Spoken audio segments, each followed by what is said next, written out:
यति बेला मसँग संवाद गर्नको लागि युवा राजनीतिज्ञ तथा विश्लेषक पुण्य गौतम हुनुहुन्छ। पुण्य सर नमस्ते, यहाँलाई स्वागत छ। थ्याङ्क यू सो मच, धन्यवाद। आज असार 16 गते हर्क साम्पाङ नेतृत्वको श्रमदाताहरूको टोलीले आज दार्चुलाको काठे दुम्लिङमा अब 2.5 महिनादेखि त्यहाँ पुल बनिराखेको थियो हैन। निर्वाचन अगाडि नै हर्क साम्पाङले चाहिँ दार्चुलामा झोलुङ्गे पुल बनाउँछु तुइन हटाएर भन्नुभएको थियो। त्यो प्रतिबद्धता निर्वाचन अगाडि गरेको प्रतिबद्धता आज पुरा भएको छ र उहाँले एउटा भव्य समारोह त्यहाँ स्थानीयहरूको ठुलो जमघट थियो, त्यो रिबन काटेर आज त्यो दार्चुलाको काठे दुम्लिङमा बनेको झोलुङ्गे पुलको उद्घाटन गर्नुभएको छ। त्यहाँ आदरणीय व्यक्तित्वहरू पनि जानुभएको छ हैन। अब प्राध्यापक राजनीतिक विश्लेषक डाक्टर सुरेन्द्र केसी जानुभएको छ, हर्कबाद किताबका लेखक विजय मिश्र पनि जानुभएको छ। उहाँहरू पुलमा आज बिहान नाच्दै हुनुहुन्थ्यो, एकदमै रमाइलो त्यो हर्ष उल्लासको वातावरण थियो। तपाईँले हिजो देख्नु होला हर्क साम्पाङ हिजो त्यहाँ काठे दुम्लिङको त्यो पुल नजिकै पुग्दाखेरि त्यहाँ स्थानीयवासीहरूले फुलमाला सहित बाजा गाजासहित स्वागत गरेका थिए। आज जसरी हर्क साम्पाङले आफ्नो प्रतिबद्धता अनुसार त्यो काठे दुम्लिङमा पुल बनाउनु भयो, कतिपयले के भन्थ्यो भने पुण्य सर होइन यो श्रमदाता भन्ने यो काठ यो ढुङ्गा बोकेर मात्रै माटो बोकेर मात्रै कहाँ यो पुल जस्तो अलिकति प्राविधिक रूपमा जटिल एउटा संरचना बनाउन सकिन्छ भनेर पनि भन्थे। तर त्यहाँ श्रमदाताहरू मात्रै थिएनन्, त्यहाँ इन्जिनियरको टोली थियो, अरू सर्वेयरको टोली पनि थियो, जसको भूमिकाले आज पुल बनेको छ। आज तपाईँले यो दिनलाई कसरी स्मरण गर्दै हुनुहुन्छ पुण्य सर? हर्क साम्पाङले जुन ढङ्गले पुल उद्घाटन गर्नुभएको छ, के भन्नुहुन्छ तपाईँ?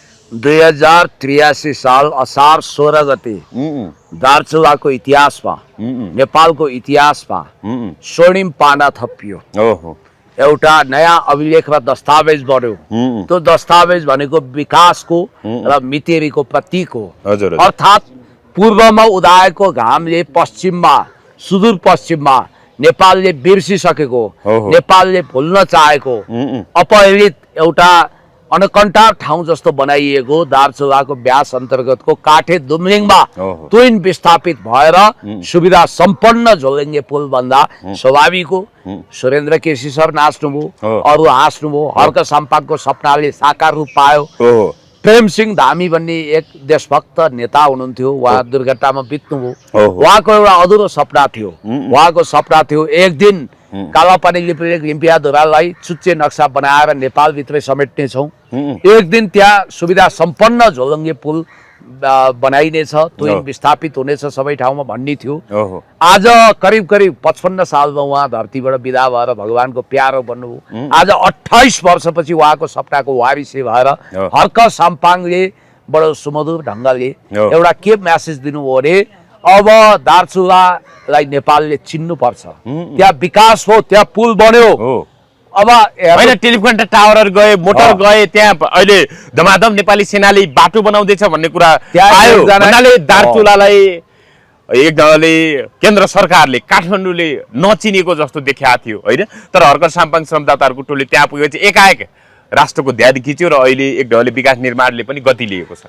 कतिसम्म दुष्प्रचार भएको थियो भने धन्न केपी शर्मा ओलीज्यूले कालापानी लिम्पियाधुराको महान नक्सा जारी गर्नुभयो। नत्र भारतीय मिडियाले खालि दार्चुला भन्ने इन्डियाको भूभाग भनेर प्रचार गर्थ्यो। दार्चुला भनेर उनले उत्तराखण्डको राज्यको रूपमा त्यसलाई दुष्प्रचार गरिरहेको थियो। शाबास, क्या बात हर्क साम्पाङज्यू, तपाईँले राम्रो काम गर्नुभयो। अब यसमा अलिकति क्रेडिट चाहिँ जे भए पनि बालेन सरकारले त्यहाँ अवरोध चाहिँ गरेन है, किनभने कतिपय कुरालाई ठिकलाई ठिक भन्नुपर्छ। लट्ठाहरू अलिअलि उपलब्ध गराएको भन्ने सुनि, तर बालेन सरकारको त्यो सहयोग अपर्याप्त थियो। सरकारले चाहेको भए त्यो पुल महाकाली भी बन्थ्यो, भारतसँग कूटनीतिक वार्ता हुन सक्थ्यो, तर भारतसँग लगलग काम नै यो सरकारले त्यो हिम्मत गरेन। तर एउटा कुरा पक्का के छ भने हर्क साम्पाङले पूर्वमा उदाएको त्यो घाम जसले पश्चिममा प्रकाश छर्नुभयो, मितेरी साइनो लगाउनु भयो। आज हेर्नुहोस्, म पुण्य गौतमको ज्यान त काठमाडौँमा छ, तर मेरो मन चरी जस्तो भुरेर उडेर दार्चुला गएको छ। मलाई श्रमदाताहरूले, श्रम संस्कृतिका नेताहरूले पनि भन्नुहुन्थ्यो, पुण्यजी जाउँ, सँगै जाउँ, तपाईँ त जानै पर्छ, तपाईँले जति यसको विषयमा कसले बोलेको छ र तपाईँ त्यहाँ जानु पर्यो, हेर्नु पर्यो, स्थलगत अध्ययन गर्नु पर्यो भन्दै हुनुहुन्थ्यो। मेरो कार्यव्यस्तताले जान पाइनँ। आज तपाईँलाई अलिकति पछुतो जस्तो भयो त्यहाँ, त्यो देख्दाखेरि मेरो मन कुटु कुटु खाएको छ। मन एकातिर धेरै रमाएको छ किनभने मेरो पनि सपना थियो त्यहाँ तुइन विस्थापित हुनुपर्छ।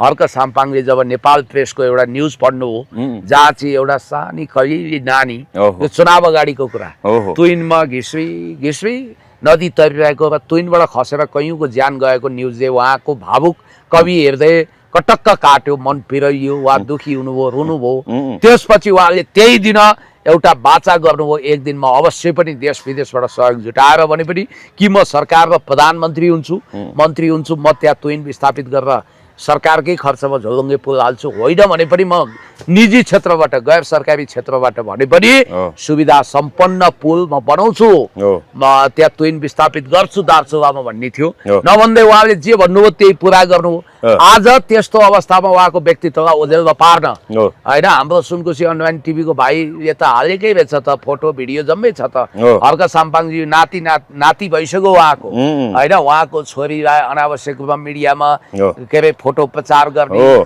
बनाइदिन अलिकति भनौँ न अल्टेर गर्यो भने जस्तो कुराहरू जसले आफै सर्वोच्च अदालतमा भ्रष्टाचारको मुद्दा खेपिरहेका छन्।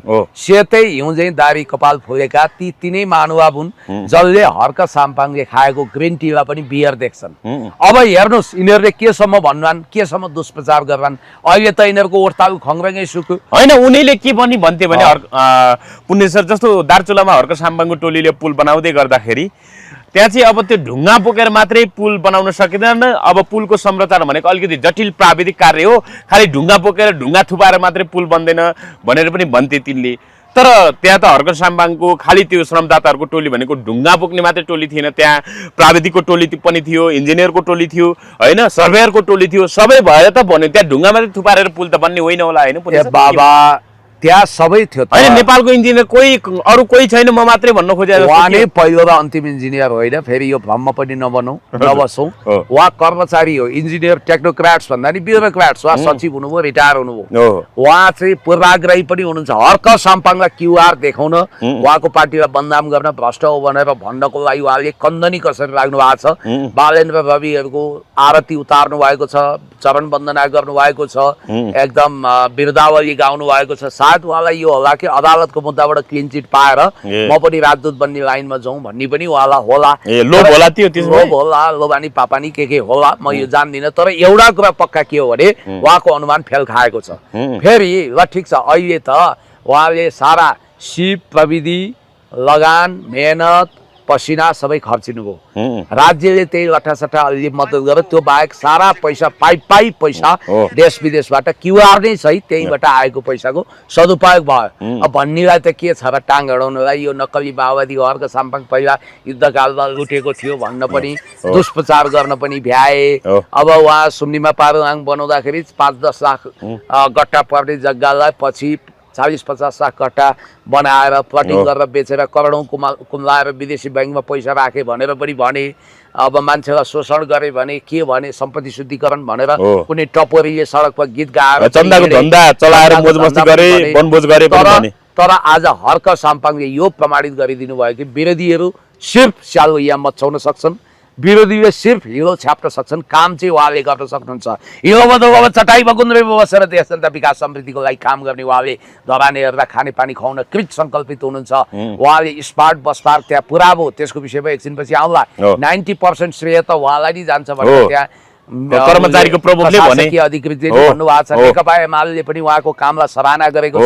र आज हामीले काठे दुम्लिङकै चर्चा गर्ने हो भने इन्जिनियर साहब, सचिवज्यू, म तपाईँलाई भन्न चाहन्छु यो मुलुकमा इन्जिनियरिङ पढाइ नहुँदै, संसारमा इन्जिनियरिङ शिक्षा सुरु नहुँदै, प्राचीन कालमा आजको साइन्सले कल्पनै गर्न नसक्ने इमारतहरू होइन, त्यत्रा पिसाको मिनारहरू बनेका छन् होइन, आइफेल टावरहरू बनेका छन्। पशुपतिनाथको मन्दिर कुन इन्जिनियरिङ डिजाइनबाट बनेको हो र? यत्रा चागुनारायण मन्दिरहरू भूकम्पले भत्काउन नसक्ने संरचना, त्यत्रा दरबारहरू कसरी बन्यो? आज इन्जिनियरिङ संरचना बरु धाराशायी भयो, तर मानवले कल्पनै गर्न नसक्ने अजङ्गका आधारशिलाहरू कसरी खडा भए? त्यसकारण मानवीय श्रम पुँजी र सिप नै म्याक्सिमम प्रयोग हुने हो। र यसमा हर्क साम्पाङजीको जति तारिफ गरे पनि पुग्दैन। अब उहाँलाई चासो छैन। रासोपाले 35,000 बालबालिकालाई पार्टी सदस्य बनाएर विद्यार्थी राजनीति ध्वस्त गरौँ, भविष्यमा राजनेता जन्मिने नर्सरी नष्ट गरौँ, तर उसले सिधै आफ्नो पार्टी राजनीतिको ब्ल्याक होल सुरुङमा छिरायो।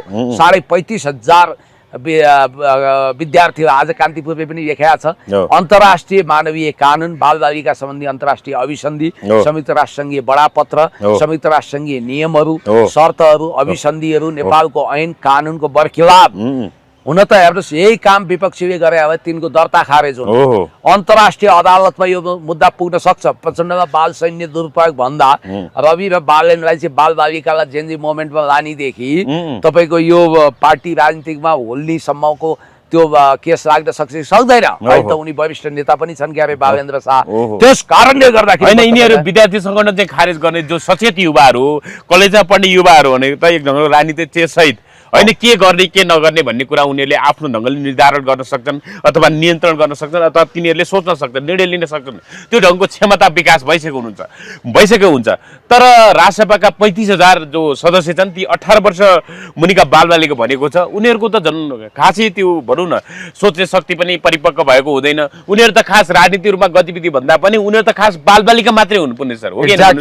अनि तिनीहरूलाई यसरी सदस्य बनाउनु भने त होइन संयुक्त राष्ट्रको अभिसन्धि लगायत अरू नेपालको कानुन विपरीत, नेपालको संविधानको धारा 39 को विपरीत कुनै पनि बालबालिकालाई शोषण गर्न नहुने, होइन प्रयोग गर्न नहुने भन्ने कुराहरू छ। त्यसको विपरीत भयो भने चाहिँ यो केस चाहिँ भोलि अदालतमा गएर एक ढङ्गले राष्ट्रसभाको पार्टीको अस्तित्वमाथि नै सङ्कट आउन सक्छ। होइन, कुरा त कहाँबाट सुरु हुन्छ भने अहिलेको प्रधानमन्त्रीजीले यो जेनजी मोमेन्टमा चाहिँ कोही अभियन्ता पनि नजानु, सांसद पनि नजानु, यो चाहिँ 13 वर्षदेखि 28 वर्ष उमेर समूहको आन्दोलन हो भन्नुभयो। अनि त्यतिखेर विद्यालय ड्रेसमा विद्यार्थीलाई मर्न बाध्य हुने गरी सडकमा निकाल्ने स्कुलहरू कुन कुन हुन्, कलेजहरू कुन कुन हुन्, त्यहाँ गएर प्रवोक गर्ने क्याम्पेन गर्ने को हुन्। र सृष्टि भट्टराईले जसले टाउको र जिउ ट्राफिक नियम विपरीत निकालेर हिरोइन जस्तो पोज दिइन्, उनले पनि लेखेकी रहेछन् जम्मै विद्यार्थीहरू चाहिँ स्कुल ड्रेसमा आउनु, कलेज ड्रेसमा आउनु, अनि चट्ट तुमरेट बोक्नु, स्कुल ड्रेस लगाउनु भनेर भनेको छ। त यो कुरा अब तपाईँले एकदम संवेदनशील कुरा उठाउनु भयो। बालबालिकालाई राजनीतिक गतिविधिमा संलग्न गराउनु नैतिक, कानुनी र राजनीतिक दृष्टिकोणले अस्वीकार्य हुन्छ र यो अपराधजन्य गतिविधि मानिन्छ। बालबालिकालाई यस्तो उमेरजन्य अब यो चाहिँ 18 वर्षभन्दा मुनिको अवस्था कस्तो उमेरजन्य अवस्था हो भने सामान्यतया त्यो बेलामा बालबालिकाबाट भावनात्मक इमोसनल हुन्छ र आफ्नो निर्णयको दीर्घकालीन प्रभावलाई आकलन गर्न सक्दैनन्। प्रेम, बिजनेस अथवा करियरको विषय उनीहरू सोच्न सक्दैनन्। पोलिटिक्सको विषयमा उनीहरू आवेगमा आउँछन्, कलिलो मस्तिष्क हुन्छ उनीहरूको, कलिलो हुन्छ। व्यक्तिगत वा समूहगत स्वार्थ, राजनीतिक स्वार्थ बोक्नेहरूले बालबालिकाहरूको त्यही कमजोरीबाट फाइदा उठाउन सक्छन् भन्ने कुरो चाहिँ राजसभाले देखायो। उनीहरूलाई दुरुपयोग गर्न सक्छन्। अब डबल स्ट्यान्डर्ड हेर्नुहोस्, ऊ भन्छ विद्यार्थी राजनीतिकमा विद्यार्थीलाई हुँदैन, उनीहरूको पढाइलाई दुरुपयोग गर्नु हुँदैन, उनीहरूलाई बर्बाद बनाउनु हुँदैन भन्छ। सिधै पार्टी राजनीतिकमा हुन्छ। विद्यार्थी भनेको त प्रोफेसनल हो नि। फेरि अहिलेका होला विकृति विसङ्गति छ, त्यहाँ कमजोरी छ, बिचौलिया बन्यो भने। तर अहिलेका विद्यार्थी युनियनहरूले पनि अनेरा सगु अखिल क्रान्तिकारी नेविसङ्घहरूले पनि त 18 वर्षभन्दा माथिकै विद्यार्थीलाई विद्यार्थी राजनीतिमा एलाउ गरेका थिए नि त, होइन? उनीहरूले तलकाला त गरेका थिएनन्। फेरि विद्यालय के अरे क्याम्पस प्रशासन, युनिभर्सिटी प्रशासन र त्यसपछि विद्यार्थीको बिचमा ब्रिजको काम गर्ने र भविष्यमा नेता जन्माउने त्यो एउटा नर्सरी हो नि त, त्यो नर्सरी यसले ध्वस्त पार्ने। अनि डबल स्ट्यान्डर्ड हेर्न 35,500लाई चाहिँ पार्टी सदस्य बन्नु भन्ने बित्तिकै यसले त अन्तर्राष्ट्रिय कानुन पनि प्रभावित हुन्छ र कुनै पनि दिन यसले राजसभाको दर्ता नै खारेज गरिदिन सक्छ यदि कानुन कडा हुने भने। राजसभाले माफी माग्नै पर्छ। आज एडिटोरियल पत्रिकाहरूले लेखिसके, सरकारले कारबाही पनि गर्नुपर्छ। अब हेर्नु, सरकार उसैको छ, कसले कारबाही गर्ने? सम्बन्धित बालबालिकालाई नेपालको संविधान र कानुनद्वारा प्रदान गरिएको संरक्षणको विपक्षमा संरक्षण गरेका छ नि त उनीहरूलाई, कन्जर्भेसन प्रिजर्भेसन गरेका छ उनीहरूलाई।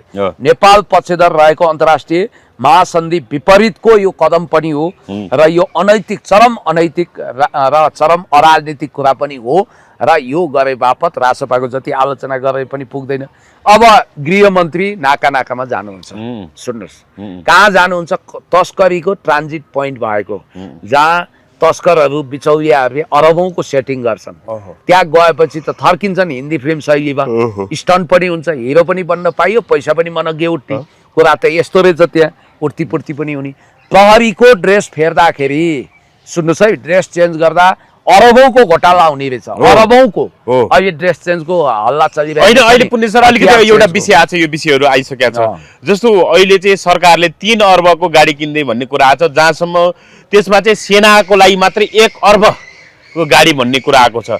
भन्नाले जेनजी आन्दोलनमा सयौं गाडीहरू जले, त्यसको पुर्ताल गर्नको लागि अहिले सरकारले 3 अर्ब गाडीको राज्यकोषबाट छुट्याएर चाहिँ गाडी किन्दैछ। यसलाई तपाईँले कसरी हेर्नुभयो? अब भारतबाट सहयोगको अब आएका गाडीहरू खै होला, अनाधिकृत रूपमा प्रयोग भएका करिब 700 गाडी खै होला, मर्मत मात्रै 10 अर्ब अरे कसरी हेर्नु भएको छ? सुन्नु, अब सरकारी जिन्सी स्टोर शाखामा गत वर्ष अलिकति यहाँ डाटा हेर्छु म, समितिले 3 वर्ष अगाडि नकिन्नु भनेको ल यही समितिले चाहिँ गत सरकारले 82 करोडको किन्दा अहिले सिधै 4 गुणा सुकुम्बासीलाई लाठी भन्ने कुरा आएको छ।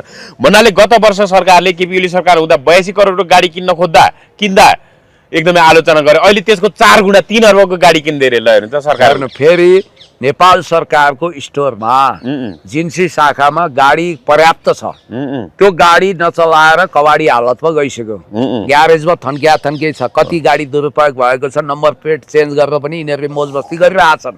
अस्ति समाचारमै आएको थियो, रातो प्लेट बनाउने हाँक्ने। अब सचिवहरूलाई बरु गाडी छैन, सहसचिव उपसचिवलाई छैन, तर संविधानले नचिनेको, कानुनले नचिनेका बिचौलिया गाडी चढिरहेछन् भन्ने, गाडीको दुरुपयोग भएको भन्ने कुरा आएको थियो।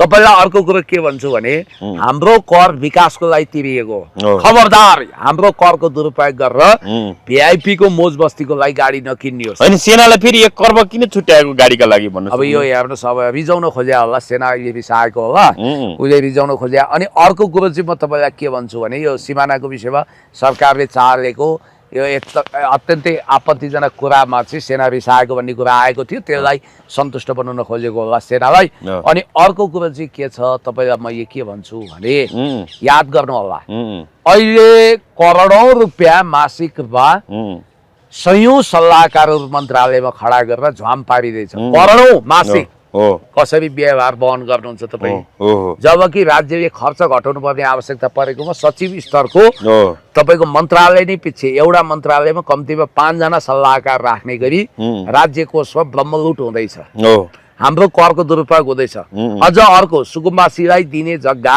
हाम्रै पैसाबाट किन्ने हो नि त। सुकुम्बासी त त्यही सरसफाई गरेर त्यही स्थापित गर्नुपर्नेमा त्यहाँबाट खेदियो। अब तपाईँ हामीले मैले फेरि यसलाई यसरी लिनु भएको छ, मैले एकदमै बढी दबाब दिएका कारण सरकार चाहिँ अब सुकुम्बासीले लाल पूर्जा बढ्न बाध्य हुँदैछ भन्ने कुरा गर्नुभएको छ। कसरी लाल पूर्जा बारेको ठाउँमा जग्गा जमिन सही सलामत हुन्छ कि हुँदैन? योभन्दा अगाडि केही आयोग गर्ने, सरकारले बान्ने होइन, आयोग खडा हुन्छ, त्यसले बान्ने हो। आयोगले लाल पूर्जा बाँड्यो तर जमिन छैन। सुन्नुहोस्, जमिनको स्वामित्व छैन, त्यस्तो पनि भएको छ।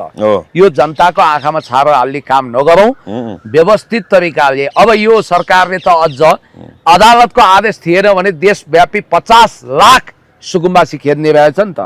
तपाईलाई अर्को कुरो म भनिदिन्छु, करोडौं रुपियाँ यसले फेरि सल्लाहकारको नाउँमा उडाउँदैछ, मासिक करोडौं रुपियाँ। अब अर्कोतिर सुस्तामा रोइरहेका छन् सबै।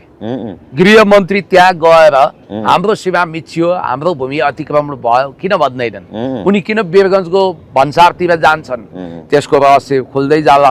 लाल पूर्जा र नागरिकता माग्दै सुस्तावासी माइती घरमा भारतीय सुरक्षाकर्मीबाट आफूहरू पीडित भएको भन्दै सुस्तावासीहरू लाल पूर्जा र नेपाली नागरिकताको माग लिएर काठमाडौँ आइपुगेका छन्। पहिला भन्दा प्रधानमन्त्री अभिदिसी पहिला भन्दा बढी उनीहरू खेदिएको हैन, भारतले अलिकति बढी हस्तक्षेप गरेको भन्ने कुराहरु आइरहेछ।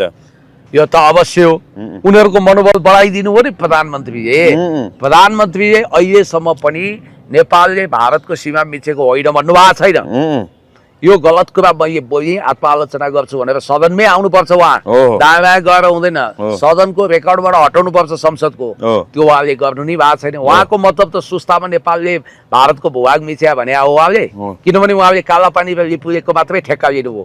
जुन कुरो निशाना छापा आइसक्यो, त्यो प्रमाणित भइसक्यो, त्यसलाई उहाँले भनिरहनै पर्दैन। अब अहिले राष्ट्रसभामा जस्तो अलिकति भद्रगोल जस्तो पनि देखिया छ। अब 3 दिन भनेर अब पूर्व निर्धारित कार्यक्रम तोकिएको थियो, प्रथम महाधिवेशन 6 दिन लगायो। अहिले फेरि राष्ट्रसभामा जस्तो केन्द्रीय सदस्यमा अब जस्तो पूजा वास्तवहरूको धेरै मत आएर पनि उनलाई चाहिँ केन्द्रीय सदस्य निर्वाचित भएको घोषणा नगरिएको भन्ने कुराहरू आइराख्दाखेरि पछि उनलाई राखियो। फेरि यता सोम शर्मा हटेपछि सोम शर्माले राजसभाको निर्वाचन आयोगमा उजुरी दिएको भन्ने कुराहरू आयो। अब कृष्णमान श्रेष्ठलाई हटाएर अहिले ध्रुव थापा मगर, एउटा मगर पनि केन्द्रीय सदस्य थिएन त्यहाँ, अहिले केन्द्रीय सदस्यमा एउटा ध्रुव थापा मगर भन्ने आएछन्। पुनि सर यो राजसभाभित्रको यो भाँडभैलोलाई कसरी हेर्नु भएको छ? यो राजगालले यसो यो समावेशी देखाउनु पर्छ भनेर थापना गरियो। दलितको नाउँमा त्यो खगेन्द्र र रीमा मात्रै आएर दलितको प्रतिनिधित्व हुँदैन होइन, राई लिम्बू भएन भनिरहेछन्, समावेशी नै भएन। यो अक्रम बक्रम जातिको कुरा नगरौँ न, हामीले के भनौँ भने आदिवासी जनजाति होइन। सोम शर्मालाई हटाइनु, उनी चाहिँ जस्तो भोटिङ मार्फत उनले जितेका थिए, उनलाई हटाइनु कतिको न्यायचित हो? यो केटाकेटी कुरा हो। पहिला अबिर दल दिने, ल भाइ तैँले अब ठुलो पद पाइस्, केन्द्रीय सदस्य भइस्, ल बधाई छ भन्ने, प्रमाणपत्र दिने, पछि त्यो पद खोज्ने होइन। यो त के भने पहिला भतेरमा बोलाएर खाना खाँदैको घाँसको प्लेट नै फ्याँक्दै होइन। तर समावेशिता मिलाउन पनि अलिकति पार्टीलाई बाध्यता पहिले गर्नु पर्यो, समस्या बुझ्नु पर्दैन, पहिले बन्दोबस्त गर्नु पर्दैन। यो त साधारण कुरा हो नि त। एकचोटि बन्दोबस्त गरिसकेपछि, हुन त ठुला पार्टीमा पनि यो भएको छ। तत्कालीन नेपाल कम्युनिस्ट पार्टी बन्दा सुरुमा मै केन्द्रीय सदस्य थिएँ, पछि यो चुरे भावरवालालाई मिलाउने भनेर मलाई नै त्यतिखेर अब केन्द्रीय सदस्यबाट ब्याक गरियो। यो घटना त भएकै छ। मैले शपथ पत्रमा हस्ताक्षर गरेकै थिएँ त्यो बेलामा। त्यसकारण साथीहरूले पनि फेरि वक्ताको खिच्नुहोस्, प्रश्नकर्ताको खिच्न ध्यान नदिनुहोस्, किनभने काला क्यामेराहरू खिचेर फाइदा छैन, गोरो अनुहारहरू खिच्न ध्यान दिनुहोस्। ल एनिवे हजुर, अब दीपक भट्टको विषयमा कुरा आएको छ। अब विष्णु पौडेल आज पनि छुटेनन् भन्ने कुरा आयो, उनको आज पनि म्याथ थपिएको कुराहरू आइराखेको छ। पुनि कसरी हेर्नु भएको छ? अब एउटा दीपक भट्ट भित्र छ, हजुर, सैकडौँ दीपक भट्टहरू बिचौलियाको रूपमा सल्लाएका छन्। के फरक पर्यो त? हिजो अलिक कालो कालो खालको बिचौलिया थियो, आज गोरो गोरो बिचौलिया आयो। अथवा हिजो गोरो होइन, उनको पत्नीले बन्दी पक्षको रिट पनि हालेको थियो। अब सर्वोच्च अदालतले उनको बन्दी पक्षको मुद्दामा थप कागजात मगाउने आदेश गरेको छ भन्ने कुरा आयो। अदालतको आफ्नो बिजनेस गरोस्, यसलाई एकदम पहाडै पछाएको जस्तो बवन्डर विषय नबनौँ। अदालत आफ्नो ड्यू प्रोसेसमा गएको होला, तर सत्ताको प्रभाव न्यायालयमा पनि केही न केही भयो कि भन्ने आशंका छ। र विष्णु पौडेलको हकमा एउटा कुरा चाहिँ पक्का हो, उनीहरूले जति खोजे पनि सम्पत्ति शुद्धिकरण सम्बन्धमा उनीहरूले पर्याप्त प्रमाण नभेटेको भन्ने बुझिन्छ। किनभने मिडिया ट्रायल अचाक्ली भयो, तर ठोस रूपमा अहिलेसम्म सरकारी संयन्त्रले सूचना चुहाउन सकेका छैन। नत्र यतिन्जेलसम्म सरकारलाई हवाला दिएर फलाना तिलाना ढिस्काना ठाउँको यति किता जमिन, यति सेयर, यति ऊ भनिसक्थे। तपाईँलाई यति कुरो भनौँ कि न्यायालयले आखिर राम्रो फैसला दिनुपर्छ, दिन्छ। जस्तो अहिले न्यायालयले फिलहाल गरेको, हालसालै गरेको एउटा निर्णय युगान्तकारी ऐतिहासिक छ। सरकारी जमिन केही कथम कृत्य कागज गरेर कसैको नाममा गएको छ भने पनि त्यसको हद म्याद हुँदैन, त्यो प्रमाणित हुनासाथ स्वतः व्यक्तिको नाउँमा आउँछ, के अरे सरकारी स्वामित्वमा आउँछ भनेको छ। माननीय न्यायाधीश बालकृष्ण ढकाल र अर्को एकजना न्यायाधीश महोदयको इजलासमा यो मुद्दा छिनिएको छ। तपाईँलाई यति कुरो भन्छु कि फेरि सबै कुरोको क्रेडिट सरकारलाई दिन्छन् है यिनीहरूले। न्यायालय छुट्टै हो, सरकार छुट्टै हो। आज एउटा कुरा म तपाईँलाई भन्छु, हर्क साम्पाङलाई तपाईँहरू गाली गर्नुहुन्छ, छिची दूर गर्नुहुन्छ। हर्क साम्पाङले भनिरहनु भएको छ, म प्रधानमन्त्री बन्छु, मलाई प्रधानमन्त्री हुन दिनुहोस्, म प्रधानमन्त्री बनेपछि गर्ने कामहरू थुप्रै छ भन्नुहुन्छ। हुन पनि म प्रधानमन्त्री नभए पनि मैले पुल उद्घाटन गरेँ भन्न त उहाँले पाउनुभयो नि त, त्यो गर्व गर्नुभयो। प्रधानमन्त्री नै बन्दा त कति पो काम गर्नु हुँदो उहाँले। त्यसकारण एउटा देशभक्तलाई ह्यारेस गर्ने, बदनाम गर्ने, घेरा हाल्ने यो सिलसिला त चलिरहेको छ। होइन, राष्ट्रिय मानव आयोगमा चाहिँ अब भनौँ न, जेनजी आयोग पछाडि जुन ढङ्गले आयोगले एउटा अध्ययन समिति बनाएको थियो र त्यसको प्रतिवेदन चाहिँ पूर्व प्रधानमन्त्री नेकपा एमालेका अध्यक्ष केपी शर्मा ओलीले चाहिँ माग गर्नुभयो, त्यो हिसाबले निवेदन दिनुभयो भन्ने कुरा आयो। त्यसपछि रमेश लेखकले पनि राष्ट्रिय मानव आयोगको त्यो प्रतिलिपि भनौँ न, त्यो प्रतिवेदन चाहिँ पाऊँ भन्ने हिसाबले त्यहाँ निवेदन दिनुभयो भन्ने कुरा आयो। के छ पुण्य छ र त्यो प्रतिवेदन पूर्ण रूपमा किन सार्वजनिक नभएको होला? केही पृष्ठहरू आयो, झन्डै 600-700 पेजकोमा जम्मा 29 पृष्ठको मात्रै सार्वजनिक भयो केही दिन अगाडि मात्रै। र अर्को कुरा, त्यो त अब भनौँ न, बयानहरू सबै गर्दाखेरि 10,000 पेजको छ भन्ने कुरा आइरहेको छ। राष्ट्रिय मानव आयोगका कारण फेरि अहिले सत्तामै रहेका दलहरूका दलहरू विशेष गरी सत्तारूढ दल राजसभाकै सांसदहरू चाहिँ गम्भीर फौजदारी अपराधमा मुच्छिने अवस्था पनि आएको छ। कसरी हेर्नु भएको छ उहाँले केपी ओली र रमेश लेखकले त्यो प्रतिवेदन माग गर्नुलाई कसरी माग गर्न निवेदन दिनुलाई कसरी हेर्नु? होइन, त्यो त राइट टु इन्फर्मेसन भन्ने त हुन्छ नि त। राइट्स टु इन्फर्मेसन, सूचनाको हक प्रयोग गरेर त्यो प्रतिवेदनले उहाँहरूलाई पनि दोषी करार गर्दा कुन कुन आधारमा गराएर रहेछ भन्ने त सम्बन्धित सरकारवाला निकायले बुझ्न पाउने भयो नि त। त्यो उहाँहरूको ह्युमन राइट नै हो, त्यो उहाँहरूको व्यक्तिगत अधिकार पनि हो, त्यो उहाँहरूले पाउनुपर्छ। र अर्को कुरो होइन, केपी ओलीले फेरि आज कार्यक्रममा के भन्नुभएको छ भने तोडफोड, हत्याहिंसा, आगजनी र लुटपाटलाई सरकारले वैधानिकता दिइयो, आफ्नो नेतृत्वमा देशलाई अगाडि बढाउने काम भएपछि उपद्रवको बाटोबाट हटाइयो भनेर आरोप लाग्छन् उनले। यो देशको सबभन्दा ठुलो विडम्बना के भने मलाई त्यही चिन्ता लाग्छ, हर्क साम्पाङलाई फस्टिन दिँदैनन् कि? यो देशमा जसको जग हिंसात्मक छ नि, जस्तो रासपा पनि रक्त रञ्जित परिवेशमा रक्त भेल तरेर आयो एक हिसाबले भन्दा। माओवादीको इतिहास त रक्त रञ्जित छँदैछ।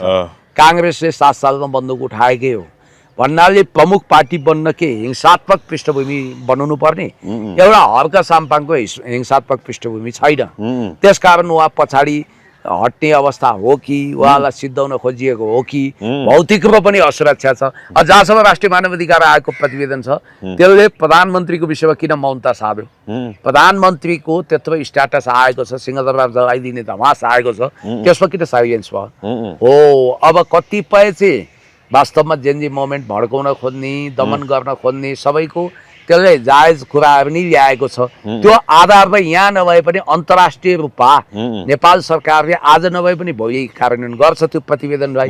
कुमार रामाको इतिहास त हामी सबैलाई थाहा छ। द्वन्द्व कालमा भैरवनाथ गढमा उहाँले गडबडी मचाउनु भयो भनेर पछि बेलायत सरकारले उहाँलाई पक्राउ गरेर नेपालले ठुलो लबिङ गरेपछि 1 वर्षपछि मात्रै कुमार रामा कर्नेल हुनुहुन्थ्यो, उहाँ बालवाला नेपाली सेनाको, उहाँलाई बल्ल तल्ल एनकेन प्रकार श्रीमती भेट्न जाँदा अब त्यहाँ पक्राउ परेको भन्ने कुरा पक्राउ पर्या भन्ने कुरा छ। त्यस कारणले गर्दाखेरि अब यहाँनिर पनि अहिले जेनजी आन्दोलनका दोषीहरू भनेर जो किटान गरिएको छ नि तिनीहरू विदेश जान लगभग सक्दैनन्। गएको खण्डमा जुनसुकै देशमा जहाँ पनि पक्राउ पर्न सक्छन् उनीहरू, इन्टरपोल भएको देशमा पक्राउ पर्न सक्छन्। हजुर, अब के छ यो सरकारको अर्थमन्त्री डाक्टर स्वर्णिम वाग्लेले इतिहासकै सबैभन्दा अनुशासित बजेट, राम्रो बजेट ल्यायो भनेर दाबी गरेका छन्। कसरी हुन्छ? अर्थमन्त्रीले भनेअनुसार यो इतिहासकै सबैभन्दा अनुशासित राम्रो बजेट हो त? इतिहासकै सबभन्दा झिल्के तर इतिहासकै सबभन्दा असफल अर्थमन्त्रीको दौडमा तीव्र रूपमा अगाडि बढिरहनु भएका स्वर्णिम वाग्ले आउन साथ करका दरहरू हेरफेर भयो, BYD गाडीमा अनावश्यक कर लागेर तपाईँको महँगो भयो। त्यति मात्रै होइन, तपाईँको सेयर मार्केटमा 5 खरब बराबरको प्रपर्टी नागरिकले गुमाए, त्यति सेयर भ्यालु गुम्यो। अनि अर्थतन्त्र क्रास भयो। केपी ओलीको पालामा 22 महिनाको आयात धान्न सक्ने विदेशी मुद्राको सञ्चित अहिले स्वर्णिम वाग्लेजीको पालासम्म आइपुग्दा सुशीला हुँदै रामेश्वर खनाल हुँदै स्वर्णिमको पालोसम्म आइपुग्दा 7 महिनाको आयात धान्न नसक्ने भयो। अनि त्यसपछि पर क्यापिटा इन्कम घटेकै छ। अनि विदेशी अनुदान छँदै छैन। उहाँ त भन्नुहुन्छ चाइनिजहरूले दिने अनुदान पनि नल्याउँ, लोनको त कुरै छोडौँ भन्नुहुन्छ।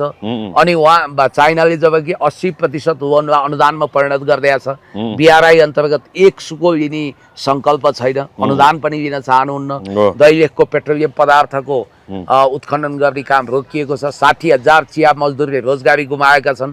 श्रम बजारमा थप 5 लाख बेरोजगार थपिया छन्। गरिबी 20% बढेको छ। महँगी झन्नै खाद्य पदार्थ अनि तपाईँको फलफुल तरकारीमा 300% बढेको छ।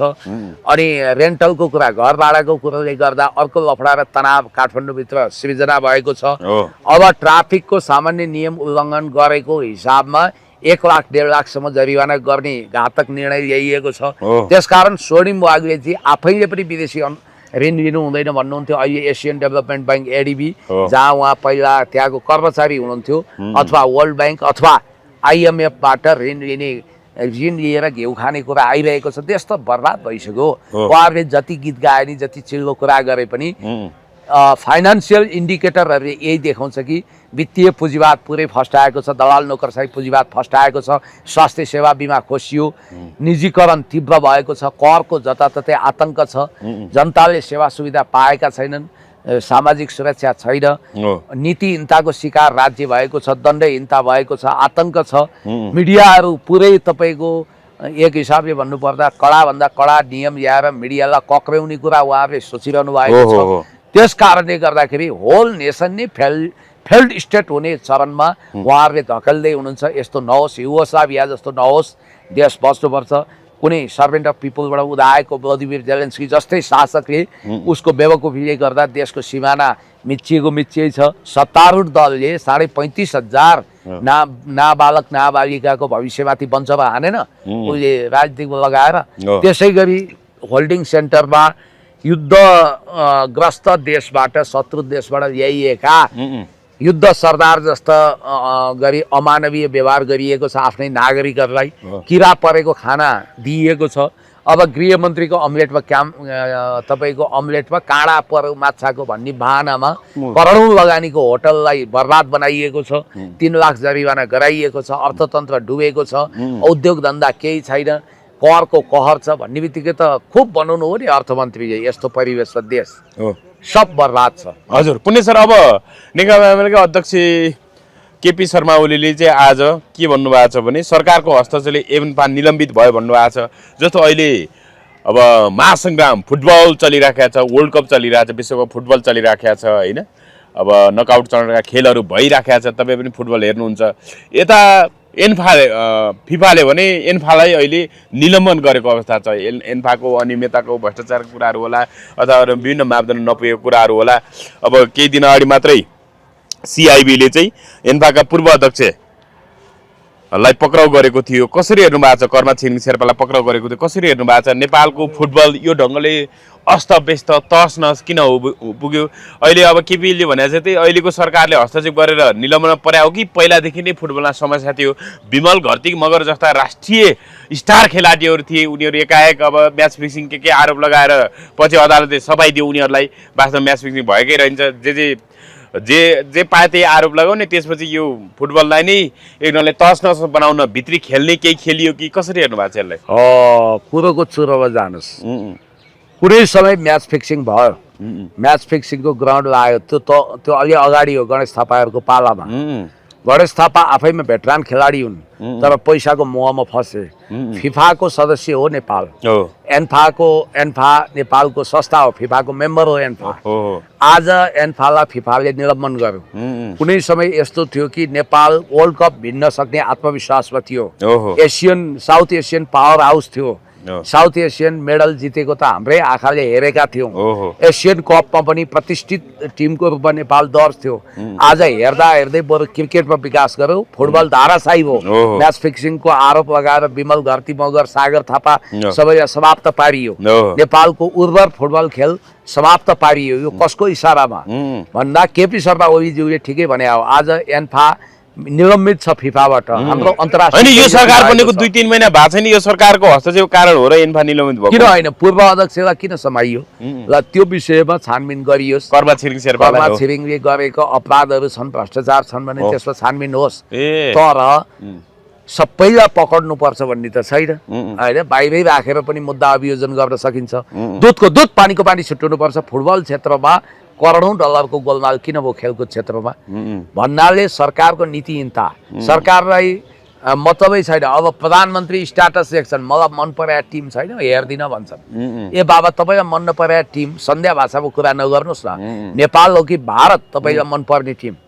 तपाईँले मलाई मनपर्ने टिम छैन, मलाई मनपर्ने टिम नेपाल छैन किन नलेखे? तपाईले भन्न खोजे के? तपाईँलाई मनपर्ने टिम भारत भन्न खोजे हो प्रधानमन्त्रीजी? यो पनि त अर्थ लाग्ला।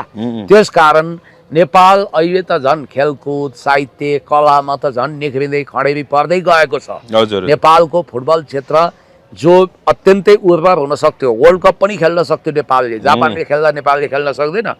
गरिब भन्दा गरिब देशले पनि त खेलेका छन्। अर्जेन्टिना पनि हामी जस्तै कमजोर आर्थिक आधार भएको देश 4 चोटि 5 चोटि डिफेन्डिङ च्याम्पियन भयो। ब्राजिलकै कुरा गरौँ, हिजो भर्खर जित्यो जापानलाई। भन्नाले हामी यति कमजोर हुँदै किन गयौँ? वर्ल्ड कपको माहौल छ, तपाईँले आफ्नो टिभीमा पैसा नतिरिकन वर्ल्ड कप हेर्न पाउनुहुन्न। यो के को अन्याय हो?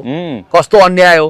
हिजोसम्म तपाईँले गाली गरिरहेको सरकारले त फ्रीमा हेर्न दिएको थियो त। अहिले तपाईले पैसा होइन तिर्नुपर्छ। विश्व बजारमा तेलको मूल्य घटेको 1.5 महिना हुन लागिसक्यो यो सरकारले। अहिलेसम्म अस्ति हिजो अर्थमन्त्रीले भन्दै थिए अब छिट्टै सरकारले पेट्रोलियम पदार्थको मूल्य समायोजन गर्छ, हामी घटाउँछौँ भनिरहेको छ। कहिलेसम्म घटाउने हो? फेरि द्वन्द्व चर्केला जस्तो भइसक्यो। विश्व बजारको रेट अनुसार नेपालमा पहिला तपाईले जति तिर्नुहुन्थ्यो 165 त्योभन्दा कम काम गरे हुन्छ, किनभने श्रीलङ्काले 25 रुपियाँ घटाएछ समाचारहरू आइसक्यो। विश्व बैंक के अरे भारतीय ऑयल कर्पोरेसन आईओसी अन्तर्गत हामीले तेल किन्छौँ। त्यतिखेर प्रति ब्यारेल बरु $75 थियो, अहिले $72 झरेको छ। युद्ध हुनुभन्दा अगाडि 75 थियो, अहिले 72। युद्ध हुनुभन्दा अगाडिको अवस्था भन्दा पनि तल घटिसक्यो। हामीले त्यो बेलामा यदि तपाईँ 165 प्रति लिटर पेट्रोल किन्नुहुन्थ्यो, 100 अहिले 218 किन्छौँ हामी। अब अहिले तपाईँले विश्व बजार अनुसार त 150 मै पाउनु पर्ने, 160 150 मा पाउनु पर्ने हो नि। तर घटाउने अब प्रति लिटर 150 हुनुपर्छ। अब 150 हुनुपर्छ पेट्रोलको। तर सरकारले के गरिदिन्छ? 218 लिइरहेछ अहिले। 218 लिइरहेछ भन्ने बित्तिकै अब 218 मा 10 रुपियाँ घटाउने होला, हदै भए नागरिकको बढाउँदा 50 बढाउने, घटाउँदा 5 10 2 3 बढाउँदा 100 पनि बढाइदिने, 50 पनि बढाउने। त्यसको कारण फेरि हरेक ठाउँ भाउ बढाएको छ, त्यसको चाहिँ क्षतिपूर्ति हुँदैन, अखाद्य पदार्थ बेचिरहेको छ। सरकारले वास्तवमा भन्ने भने नागरिकलाई बर्बाद बनायो। यो सरकारले देश विकास गर्दैन। अब असंलग्न परराष्ट्र नीति र पञ्चशीलता विरुद्ध चीनसँग ऋण लिनु हुँदैन, वर्ल्ड ब्याङ्कको लिनुपर्छ भन्ने स्वर्णिम वागले हिजो BYD गाडी काण्ड होस्, करको दर हेरफेर गर्ने विवाद होस्, कमिसनको रफूचक्कर होस्, यस्ता आदि इत्यादि विषय यसै पनि राजीनामा दिन योग्य थिए। अहिले त झन् उनले चीनको लोन लिनु हुँदैन भन्ने र मित्र राष्ट्र विरुद्ध चलखेल गर्ने हुनाले उनले तुरन्त पदबाट राजीनामा दिनुपर्ने हो नि। तर अब के गर्ने, उनीहरूको हात जगन्नाथ। यहाँ डिप स्टेटको अरन खटन छ। त्यस कारणले हर्क साम्पाङले त प्रष्ट भन्नुभयो नि, नेपालीले चलाउनु पर्छ, विदेशीले होइन। ड्राइभिङ सिटमा बस्ने के भन्छ, 170 को गतिमा लान्छौ, एक्सप्रेस गाडी हो भन्छ। भाव यही छ नि त। बाटो कच्चा छ, गाडी सरकारको गाडी झ्याम्पर छ, डेन्टिङ पेन्टिङ मात्रै निलो हो, दुर्घटना हुन्छ थाहा छैन। अब अन्त्यमा अब ज्ञानेन्द्र साई, अब जस्तो यो राष्ट्रिय प्रजातन्त्र पार्टीको यही मक्सिरमा अब भनौँ न महाधिवेशन हुँदैछ, अब प्रत्यक्षबाट जित्ने एकमात्र जुब्ली सांसद ज्ञानबहादुर साई चाहिँ अध्यक्षमा उठ्ने, राप्रपाको अध्यक्ष मै हुन्छु, लिङ्गदेनलाई मै हराउँछु भन्ने हिसाबले तयारी गरेको र उनले उम्मेदवारी दिने घोषणा पनि गरिसकेको कुराहरू आइराखेका छ। भनेपछि अब राप्रपाको अध्यक्ष ज्ञानबहादुर साई ज्ञानेन्द्र साई हुन् त? सुन्नु न, मलाई पनि तत्काल नेकपा एमालेको अध्यक्ष हुन मन छ। मलाई संयुक्त राष्ट्रसङ्घको महासचिव पनि हुन मन छ, केही वर्षपछि नोबेल पुरस्कार पनि पाउन मन छ। इच्छा त कति छ, तर इच्छा सबै सपनाहरू पुरा हुन्छन् भन्ने छैन। होइन, राप्रपाको तर्फबाट प्रत्यक्षबाट एकमात्र जित्ने सांसद त जुम्ली सांसद ज्ञानबहादुर साईको तपाईले अन्डर एस्टिमेट गर्न खोज्नु? म तपाईलाई भन्दैछु, मलाई तत्काल राष्ट्रपति हुन मन छ, प्रधानमन्त्री हुन मन छ। भविष्यमा हुन सकिएला, तर तत्काल त सक्दैन नि। उनी राप्रपामा डेरा लिन पुगेका 3 वर्ष अगाडि डेरावालले राजावादी होइनन् भन्दै थिए पहिला त। फेरि डेरावालले घरबेटी लखट्न अन्तत सक्ला, राप्रपामा सक्दैन। राप्रपा यस्तो कन्जर्भेटिभ पार्टी हो जहाँ बलक्कड चतुर पूर्व अध्यक्ष कमल थापालाई स्पेस छैन अहिले। अब लिङ्गदेनलाई उनले पंगा लिए, उनले राप्रपालाई गलत अर्थमा बुझेका छन्। तर लिङ्गदेनले भने अब अध्यक्ष उम्मेदवार दिए, उनको भविष्य राजनीतिक भविष्य नै समाप्त पार्ने भनेर भित्र उनले जुन दिन म लिङ्गदेनमा ओभरल्याप गरेर अध्यक्ष हुन्छु भनेर सोचे नि, त्यहाँ त सोच्नु नै अपराध हो। त्यहाँबाटै ज्ञानेन्द्र साईको राजनीतिमा डडेलो मण्डलले छन्। सुन्नु, त्यहाँ बरु लिङ्गदेनले छोडे भने 84 पूजा गरिसके पशुपति शमशेरलाई अध्यक्ष हुने इच्छा छ, लोहनी अध्यक्ष हुन सक्लान्, कमल थापा बनाउन सक्ला। तर हिजो आएको नवआगन्तुकलाई उनीहरूले भएको प्रवक्ता पनि खोजिदिन्छन्। हो, उनको बुद्धिमानी के हुन्थ्यो भने उनी धैर्यता गरेर बस्नु पर्थ्यो। फेरि उनले राजेन्द्र लिङ्गदेनलाई हटाउनु हुँदैन भनेर उहिले चुनाव जिते लगत्तै भन्थे। ए बाबा, चुनावै जित्ने कुरा गर्ने भने एउटा तथ्याङ्क म तपाईँलाई दिन्छु, हार्दा पनि लिङ्गदेनले 17,000 ल्याए, जित्दा पनि उनले 14,000 ल्याए छन् नि त जुम्लामा। त्यो त अब भनौँ न मतदाताहरूको संख्या त्यहाँ कसरी जितेको, भविष्यमा यो मान्छे रासपा हुन्छ भनेर रासपाले खनाइदिया उनलाई, विनिता कठायतमा नदिएको। त्यसकारण तर उनी अहिले केन्द्रीय राप्रपा बरु मासिन सिद्धिन तयार छ। आफूभित्र मनले रासपा शरीरले राप्रपा भएको नक्कली राप्रपालाई जिताएर पार्टी र रासपाको हातमा मान्छे ज्ञानेन्द्र साई राप्रपाको अध्यक्ष कुनै हालतमा हुँदैनन्, हुन योग्य पनि छैनन्। यसपटक अध्यक्ष हुने सपना मात्रै देखे भने उनी साधारण सदस्य नरहने गरी त्यो पार्टीबाट होइन निस्किन पुण्य पनि सक्छन्। नमस्कार भन्दै आउनुहुन्थ्यो कुनै बेला, त्यही भएर तपाईँलाई फेरि पार्टीको अध्यक्ष बन्न लागे नि त भनेर तपाईँले खुनी खोज्नु त्यो पार्टीको विरोध अध्यक्ष- गर्नुभयो कि? सुन्नु न, म रासपाको अध्यक्षलाई त महत्त्व दिन्न। त्यो बिलाउँदै गएको, खिँदै गएको, सिद्धिँदै गएको पार्टीमा अध्यक्ष भयो के भयो? एउटा क्लबको अध्यक्ष हुनुको महत्त्व छ, राप्रपाको अध्यक्षको महत्त्व अहिले छैन। अब सुन्नु, हो त्यो पञ्चायत मण्डलीहरूको पुरानो क्लब भारदार तन्त्र हुनाले त्यहाँ उनी किमार्थ केही बन्न सक्दैनन्। त्यहाँ बन्ने भनेको लेङदेनै हो, उनका इर्द गिर्दका मान्छे हुन्। उनी त्यो बन्न खोजे, लेङदेनको सत्ता ताके भए भने उनी केन्द्रीय सदस्य पनि बन्न सक्दैनन्। तपाईँसँग हात मिलाउन पनि मानेनन् भन्ने कुरा आयो कहिलेकाहीँ ज्ञानेन्द्र साईले कुनै बेला भेट हुँदाखेरि। होइन यस्तो हो, मैले मिलाउन नमाने हो कि उनले नमाने हो, भिडियो राम्रोसँग हेर्नु होला। हजुर, अब यहाँनिर पुण्य सर जस्तो ज्ञानबहादुर साई कुरा गर्दाखेरि तपाईँले अलिकति राजसभाको कुराहरू पनि गर्नुभयो, यिनी राजसभा छिर्दैछन् भनेर पनि कुरा गरिराख्दाखेरि हिजो चाहिँ प्रतिपक्षी दलहरू सबै उठे, तर ज्ञानबहादुर साई एक्लै संसदको बैठकमा एक्लै बसे भन्नाले उनी त्यो सिटबाट उठेनन्। यसको अर्थ कतै भित्रभित्रै उनले अब यता राप्रपा अध्यक्षको उम्मेदवार दिन्छु भन्ने भित्रभित्रै राष्ट्रसभासँग लबिङ गरेर राष्ट्रसभा प्रवेश गर्न त लागे हुने ज्ञानबहादुर साई। विपक्षीले जस्तो प्रधानमन्त्रीको बोलीदेखि लिएर अस्ति बोलेको कुराहरू सबै लिएर आपत्ति जनाइरहेको छ। हर्क साम्बाङ नेतृत्वको संसदीय पार्टीका सांसदहरू सबै उठे, अरू काङ्ग्रेस एमालेका सांसदहरू सबै उठे प्रधानमन्त्रीको अभिव्यक्तिको विषयलाई लिएर, तर ज्ञानबहादुर साई एक्लै उठेनन्। उनी एक्लै बसे, सत्ताको लागि सतीसाल झै गरेर बसे, उभिए होइन बसे। कसरी? उनका दुःखहरू अनगिन्ती छन्। उनी रासपा हुन चाहेर पनि रवि एन्ड बालेट कम्पनीले उनको ढोका बन्द गरिदियो। यसको महत्त्वाकांक्षा वाइल्ड एम्बिसन छ, यसको जङ्गली महत्त्वाकांक्षा थ्याक्न सकिँदैन भनेर उनको ढोका बन्द गरिदिए हो त्यहाँ। तर उनी अझै पनि त्यो झुटो आशामा छन्। तर याद गर्नुहोला, रासपा विरुद्ध हिजोदेखि आजसम्म रवि बालेन विरुद्ध ज्ञानबहादुर साईले गरेको गालीहरूको भिडियो जोड्ने हो भने 7 घण्टा लाग्छ हेर्न, त्यति धेरै गाली गरेका छन्। उनी जुन दिन प्रवेश गर्नेछन् त्यो दिन रासपाले त उनलाई सक्छ। उनी आफै पनि नैतिक र राजनीतिक रूपमा स्वाहा हुन्छन्। त्यसकारण होइन, हिजो नउठ्नुको पछाडि चाहिँ उनी के रासपा जाँदैछन् भन्ने संकेत। अब उनी रासपाको लागि बी टिम बन्न तयार छन्, तर रासपाले उनलाई महावीर पुन जस्तो पत्याउँदैन। हस्, महत्त्वपूर्ण सम्वाद। धेरै धेरै धन्यवाद, थ्याङ्क यू।